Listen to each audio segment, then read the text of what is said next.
Esse é o nosso tema principal, né? Paralisação e manifestações foram registradas em pelo menos 25 estados e no Distrito Federal na manhã de hoje, dia marcado pelas centrais sindicais para a realização de uma greve geral contra a reforma trabalhista e da Previdência, propostas pelo governo Temer.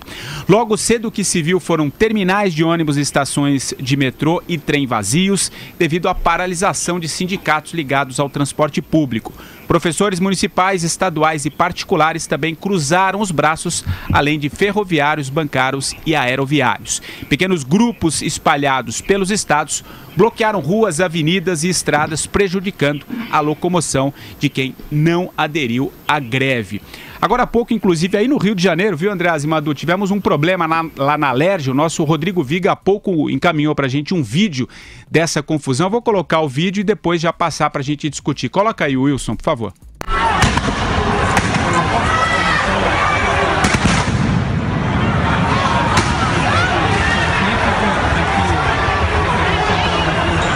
Quem nos acompanha no rádio, um confronto ali da tropa de choque com os manifestantes em frente da Alerj.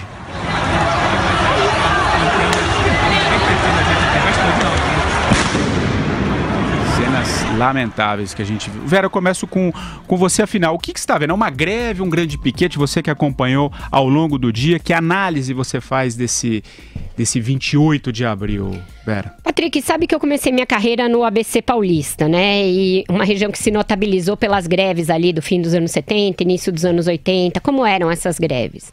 Grandes categorias faziam paralisações maciças, com adesão de toda a sua base, iam para lugares como estádios ou para frente das prefeituras, dos prédios públicos, organizavam um palanque e faziam comícios ali, defendendo uma pauta clara de reivindicações, uma pauta que seria levada à negociação patronal ou negociação com o governo, a depender do que fosse, e cobravam ali efetivamente que essa pauta fosse discutida para o bem ou para o mal, para ser aceita ou para ser rejeitada. A partir daí havia mesas de negociação e assim se procedia. O que eu vi hoje em nada se parece com isso, em nada se parece com uma greve. Eu vi grupos de cerca de 30, 50 pessoas parando rodovias, parando avenidas, parando ruas, cruzamentos, tentando impedir a circulação em aeroportos, muitas vezes sem nenhuma palavra de ordem que fosse minimamente compreensível como uma manifestação, sem nenhuma clara pauta. O que eles querem? Que reforma eles não querem? Que reforma eles querem discutir? O que eles aceitam discutir de mudança? Eles acham que a lei trabalhista que a gente tem é adequada para essa situação de um recorde de 14 milhões de desempregados? Que país essas pessoas vivem? Que realidade distópica é essa que eles estão enxergando, em que eles fazem uma paralisação com poucas pessoas na rua, impedindo a circulação de todo mundo, contra uma pauta que poderia levar a alguma empregabilidade num país que tem um recorde de desemprego e que, no entanto, essas mesmas centrais não têm nenhuma resposta para dar para esse desemprego. Então, o que eu vi, eu não consigo chamar de greve, eu preciso de outra palavra no meu dicionário. Eu vou com você agora, Andreasa. Como disse a Vera, a adesão à greve foi baixa. O que parece que existiu hoje foi uma impossibilidade de ir ao trabalho, não? Assim que você vê também? Politicamente, e é politicamente que interessa em primeiro lugar, trata-se de um fracasso. Então é preciso apontar o dedo para os derrotados. Há alguns, né, a pelegada toda a serviço do PT. O maior derrotado, portanto, é o PT, uma derrota política. Agora vamos falar da parte policial. Né? Primeiro, conceito e polícia. Conceito, isso não é greve. Polícia, o que é isso, portanto? É um toque de recolher, imposição de força. Isso que está nas ruas, isso, por exemplo, simbolizado pelo vagabundo Guilherme Boulos, tem nome. Novamente conceito, é milícia. É exatamente o que está nas ruas na Venezuela. Armado pelo governo. E quem dirá que o Guilherme Boulos não é armado pelo governo? Ou pelo anterior governo? E, portanto, pelas CUTs e pela pelegagem atual. Milícia. Matando gente na Venezuela não custa para que morra um aqui no Brasil também. Então, o que precisa ficar claro aqui é um choque civilizacional, tá? Grupos de pressão, porque isso é grupo de pressão, algo que eu acuso aqui diariamente. impedindo o direito individual de ir e vir. E não há nada mais importante para a civilização, para a ideia de liberdade do que o direito individual. Do sujeito não aderir a uma greve, do sujeito poder ir para sua casa, ir para o seu trabalho sem que o incomodem. Quando alguém incomoda um cidadão no trânsito eu digo, no caminho do trabalho ou de casa, para assaltar ou para impedir de chegar a um destino, é bandido do mesmo jeito. Isso está tipificado no Código Penal. Então, hoje nós estamos celebrando o Carnacute, tá? Para alguns uma greve de pneu, porque o que tem na rua, né, bloqueando estrada é pneu, não tem trabalhador nenhum, pode chamar como quiser. Mas o que nós estamos celebrando hoje é com apoio de PT, de instituições, hein? É um festival de barbárie, é uma ode ao crime. E quando há crime, há presos. Pessoas têm que ser presas por causa dessa barbaridade aí. Politicamente, um fracasso. Você, Marcelo Madureira. Eu concordo com o Andreasa e o que eu vejo, Andreasa, é que esses caras, né, eles cada vez se isolam mais na sociedade, né? Eles já são, por natureza, marginais, mas cada vez mais eles vão sendo marginalizados na medida em que eles só sabem, eles não têm nenhum discurso político realmente, não têm nenhuma proposta, como disse a Vera, sequer uma palavra de ordem, e apelam desde o início para a violência, parece essas torcidas organizadas. Eles não vão ao estádio para ver futebol, eles vão lá para brigar. E a ideia que eu tive lá, a experiência que eu vivenciei é exatamente essa. É um clima absolutamente hostil, não tem nada a ver com a democracia. Eles só não são uma milícia, Andreasa, porque eles não são armados, não foram armados pelo governo lulopetista. Mas foi talvez um dos poucos equívocos estratégicos do lulopetismo, né? De não copiar o chavismo. Não foram armados diretamente, agora, né, Maduro? Mas o dinheiro está entrando sem parar. Isso, tem razão. Agora parou, mas correu muito dinheiro para lá. Agora, é verdade, nós, os brasileiros, a grande maioria dos brasileiros, não pode ficar refém de meia dúzia de bandidos, de marginais, que usam a força, a coerção, para evitar com que o país ande, caminhe e tente voltar ao mínimo de normalidade. Eu estou desde de manhã monitorando esse troço todo, até para ir fazer a minha matéria, e eu observei, por exemplo, que ali na frente da rodoviária aqui do Rio de Janeiro, eram uns 20 caras, eu contei. E quando chegou o choque, a polícia de choque, eles correram lá para o Santos Dumont, eram os mesmos 20 caras.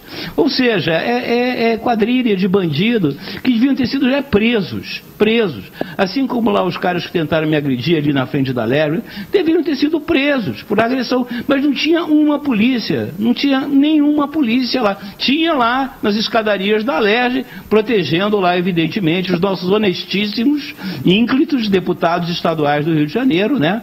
Homens que contribuem muito para o estado do Rio de Janeiro, mas não tinha ninguém que fosse dar lá o mínimo de... Porque eu estava na rua, um espaço democrático, não estava provocando ninguém, estava fazendo uma matéria, eu que fui provocado e depois fui agredido.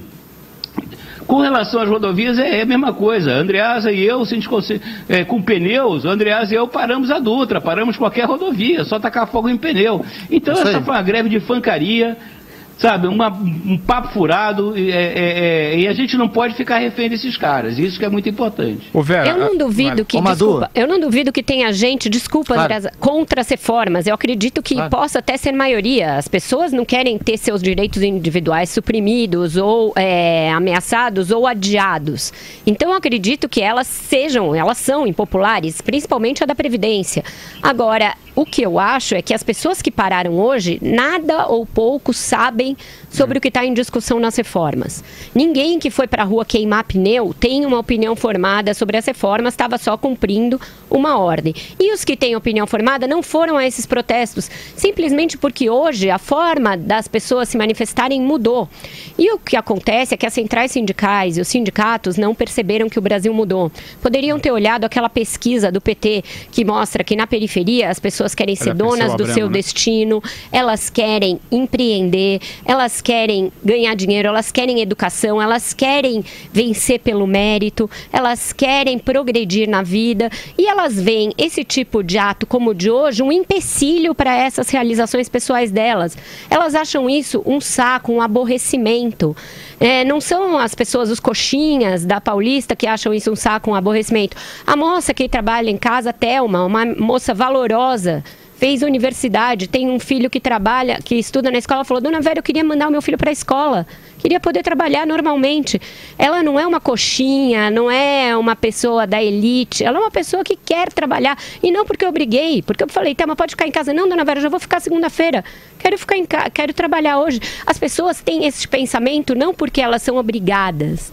É isso que as centrais sindicais e os sindicatos não perceberam. A mentalidade do trabalhador mudou, a mentalidade do Brasil mudou. A lei trabalhista não atende mais a isso e a Previdência não atende mais a isso. Vai, Andreasa. Eu queria quebrar um pouco aqui a seriedade do assunto e fazer um gracejo, uma piada. As coisas estão tão de pernas pro ar, tá tudo tão invertido, que o valentão lá, vagabundo, que tentou agredir o Madureira, tava com a camisa do Fluminense, minha gente. Pra você ver. Vera, continuando, claro que a gente ainda tem algumas manifestações aqui em São Paulo ainda no fim da tarde, início da noite, enfim, mas continuando assim, o governo pode ficar tranquilo porque o balanço não se poderá dizer que houve uma manifestação. Que informação que você tem desse posicionamento do governo diante dessa manifestação de hoje, desse protesto, desse piquete, enfim? Eu falei ao longo da tarde com 3 ministros do Palácio e com 2 assessores do presidente Michel Temer sobre o protesto. De manhã a ideia era: vamos esperar, ver o que vai dar e aí decidimos se o presidente fala ou não. Ao longo da tarde, com a adesão menor do que o esperado, o governo foi se animando a falar, a dizer que as manifestações foram pontuais, que elas não refletem a opinião da maior parte da população e o presidente deverá fazer uma fala reafirmando o compromisso com as reformas e lamentando os atos aí que ele vai chamar de isolados, mas de violência, de vandalismo, etc. Então, isso é o que está programado para acontecer, tá? Talvez aqui ainda durante o 3 em 1, um pouco mais tarde, ele deve descer à sala de briefing do Palácio do Planalto e fazer ali uma fala, fazer uma fala do púlpito. Essa é a ideia. O Temer é muito tímido nessas horas, né? É um governo acuado, um governo muito hesitante. Porque vejamos, o que ficou muito claro, vendo as redes sociais ao longo do dia, um país dividido com tendência a maior parte das pessoas ser contra o ato de hoje. A despeito de serem a favor de mudanças nas reformas, não importa. Contra o ato, contra a forma como o ato foi feito. O governo não consegue pegar este sentimento e transformar em algo que ele consiga entender e dar uma resposta. É inacreditável. Por exemplo, muita gente nas redes sociais e por aí afora, associando a greve de hoje a uma tentativa desesperada das centrais e dos sindicatos de manter o imposto sindical obrigatório, que é o que é. Isso está por trás. Porque o governo, quando tem uma pauta que é a seu favor, como essa, ele mandou para o Congresso e foi aprovado o fim do imposto sindical. Isso é majoritariamente apoiado na sociedade. Porque o governo não consegue botar a cara e falar: olha, nós estamos acabando com o cartório da contribuição sindical, isso é bom para o Brasil, isso é bom para os trabalhadores, isso é uma coisa modernizante. O governo não consegue fazer isso. Não consegue se comunicar. É um governo que não se comunica. Alguma colocação aí, Madu? Pessoal... Não, só queria atender o Andreasa, que a gente está se falando aqui internamente, e ele me deu um conselho que eu acho que ele perguntou se eu ia processar esse cara com a camisa do Fluminense que tentou me agredir lá. Eu vou processar ele sim, fazer um BO, Andreasa, vou acusar ele de heterofobia. Olha aqui, olha aqui, a Vera falou... Essa foi a Vera...